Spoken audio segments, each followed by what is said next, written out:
খুব খরচা হয়ে যাচ্ছে জানিস তো। এই স্যালারি ঢুকে গেছে। তাহলে বেবি আমাকে 5,000 টাকা পাঠাও আমার পকেট মানি। হ্যাঁ দাঁড়াও এক্ষুনি পাঠিয়ে দিচ্ছি। কত ভালো। Done. Thank you baby. Hello baby, আমাকে একটু 1,000 টাকা পাঠাবে?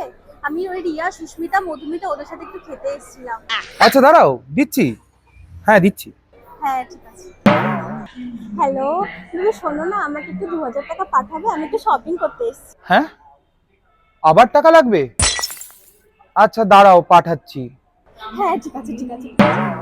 আরে ধুর, মাসের শেষ 5,000 টাকা লাগবে। বন্ধু, ভাই, আত্মীয় যাদেরকেই ফোন করছি সবাই ইগনোর মারছে, কেউ টাকা দিতে চাইছে না। বাবা বাবা বাবা, তুমি সবার কাছে টাকা চাইলে তুমি আমাকে একবারও বললে না? আমি তোমার কেউ না? আরে তুমি কোথা থেকে টাকা পাবে?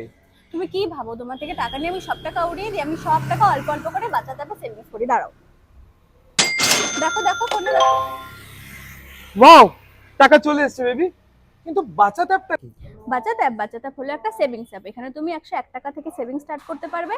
আর তুমি এখানে এফডি থেকেও বেশি রিটার্ন পাবে। আর তোমার টাকা এসবিআই, আইসিআইসিআই ব্যাংকের মতো বড় বড় ফান্ডে ইনভেস্ট হয়। আর তুমি জানো এখানে কোনো লক ইন পিরিয়ড নেই, মানে তোমার টাকা যখন ইচ্ছে তুমি তখন তুলে নেবে। ওয়াও বেবি, তুমি তো সাক্ষাৎ মা লক্ষ্মী। ভগবান করুক সব সিঙ্গেল ছেলের জন্য তোমার মতো করে একটা গার্লফ্রেন্ড হয়, যারা তাদের বয়ফ্রেন্ডের জন্য বাঁচাতে টাকা সেভ করবে।